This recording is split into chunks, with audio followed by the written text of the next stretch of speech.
భర్త ఉండగా మరొకరితో అక్రమ సంబంధాలు. ఈ మధ్య నటన కూడా బాగా నేర్చుకుంటారు. ఎలాగ దేవుడేమో భార్యలకి ఏం చెప్పాడు? నీ భర్తకి లోబడు. సాతాను ఏం చెప్పాడు? నీ భర్తని లోపరుచుకో. అమ్మో, ఎంత ప్లానింగ్సో! దేవుడు చూస్తాడన్న భయం లేదేంటి? దేవుడు చూస్తున్నాడు. ఆయన ఎలాంటోడు?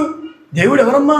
ఒకసారి హెబ్రీయులు 4వ అధ్యాయం ఒకసారి చూడండి.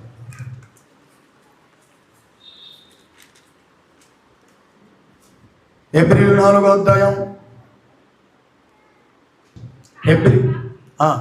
కాబట్టి అవిధేయత వలన వారు పడిపోయినట్లుగా మనలో ఎవడను పడిపోకుండా ఆ విశ్రాంతిలో ప్రవేశించుటకు జాగ్రత్త పడుదుము.